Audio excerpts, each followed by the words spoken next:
Prime Minister, do you regret the huge error of judgment that saw you attempting to rewrite parliamentary rules in favour of a friend? Will you now apologise to your party and, more importantly, to the public? I'm here to look at what we're doing to encourage people to get their booster jabs, and that is the single most important thing I think the government can do at the present time. Unfortunately, what you've got at the moment is a situation in which the waning of the original 2 jabs is starting to see too many elderly people getting into hospital. Sadly, the jabs do wane.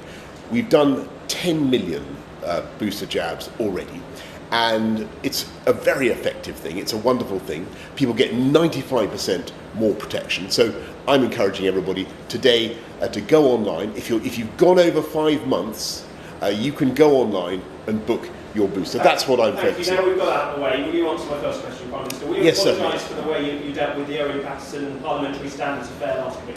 So what we've got to make sure is that we take all this very, very seriously, and that we get it right. And there's a debate today. Unfortunately, I can't be there because I've had a long-standing engagement up here.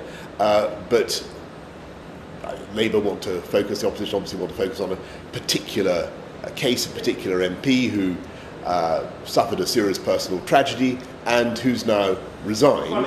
Can I just finish off? And what we want to do, and I frankly, I don't think there's much more to be said about that particular case. I really don't. But what we do need to do is look also at the process, and that is what we were trying to do last week. And what I hope is that there will be, through the good offices of the Speaker, and what I read and I hear, that hope may be well-founded, there will be cross-party agreement on a way forward, including an appeals process for very difficult and very sad cases such as the one we've seen. You've been in power for more than 2 years. You could have acted to change the parliamentary standards system any time. You did it last week when one of your MPs, you were trying to get him off the hook, weren't you? No, absolutely not. There's been long-standing concerns amongst MPs across the House of Commons about the process. What we're seeing now is I think that if I understand things correctly, the Speaker is saying he wants to have a cross-party approach to look at the issue of appeals in particularly difficult cases. And I totally support that. To be clear, Prime Minister, you're not going to apologise for the way you acted? Look, I think it's very important that we get this right, and we are going to make every effort to get it right, and we are going to hold MPs to account. What I think is also, and MPs, as I said last week, should not break the rules. Should MPs be allowed to have second jobs, Prime Minister, or would it be simpler to scrap consultancy work on the side? I think that all those kinds of things are issues that the Speaker's panel, or whatever he sets up, is going to have a look at. But I am focused, as you can imagine, on the number one priority for today, which is getting people to get their booster jabs. And with great respect to you, it's my humble contention that the most important thing we can do for our country today, if we want to protect our NHS, if we want to make sure that, can I just finish this off? If we want to make sure that we don't have excessive pressures on A&E over what promises to be a tough winter, the most important thing we can do is all get our booster jabs when we're called. At the moment, can I just are very important. They I'm going to ask you about this if I can. How do you respond to Sir John Major, who said your handling of the case was shameful and wrong and trashing the reputation of Parliament? Yeah. Do you believe the rules just don't apply to you?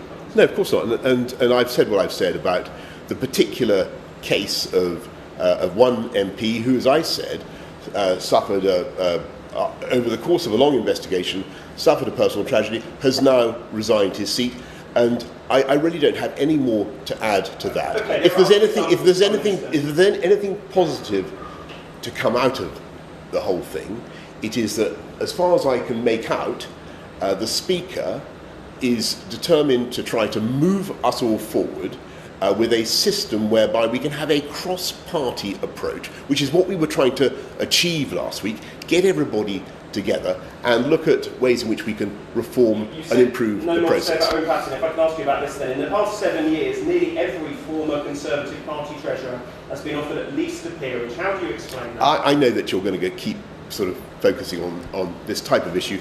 I'm focused, if I can just respectfully say to you, what I'm telling you is that I'm focusing on getting the booster jabs rolled out for the people of this country. 73% of 75 to 79-year-olds have had their booster. 70% of 80-year-olds. We've got to get those numbers up, and I think most people will understand why that's so important. Another straightforward question: can you rule out Owen Paterson? There's been absolutely no discussion of that. How about that? Finally, what is the role for Catherine Stone now? Do you still want to see the parliamentary standard system overhauled? I think that this is a matter for the Speaker. It's a matter for, and I know it's going to be debated today. I have the utmost respect for the Speaker and his general desire to produce a cross-party outcome, cross-party reform of the system, which is what we were trying to achieve last week. Thank you. Regional ones very quickly for you. I promised I could do a couple of regional ones. The Conservative Police Fire and Crime Commissioner for North Yorkshire, Philip Allott, resigned recently. Now the Cleveland PCC, Steve Turner, is being investigated over allegations of sexual assault. Can people really trust Conservatives put up for election in our region? Conservatives are absolutely dedicated to fighting crime. And what we do is we support our fantastic police officers, men and women, who put themselves in the line of danger every day. And we do that by strengthening the law on the release of offenders, and by putting more police out on the street. And what our police and crime commissioners do is hold the police to account and make sure they deliver for the public. That's what they're there to do. Finally, with COVID cases in the North East now well above the national average and hospitals here under pressure, what's your response to local directors of public health in the area calling for a move to Plan B, at least in part? I hear that, and I see different scientific advice, and different scientists say different things at different times. Different people in the health service say different things. We study the data every day. We have reviews with NHS chiefs every day to look at where we are. And I just want to get back to that, and I know that you may resent me for saying this, but if I may gently just say, the key thing we want to do is to reduce those pressures which are building on the A&Es, on beds, by encouraging people, particularly over the over 50s, to come forward and get your booster jab. And it's a wonderful thing for you. It's also a great thing for the country. We had superb rates of participation in the initial vaccination campaign. The booster gives you a lot more protection. It's a great thing to have. I just urge everybody to do it. Today's the day when you can go online and, if you're over 5 months, and get your booster. Mr.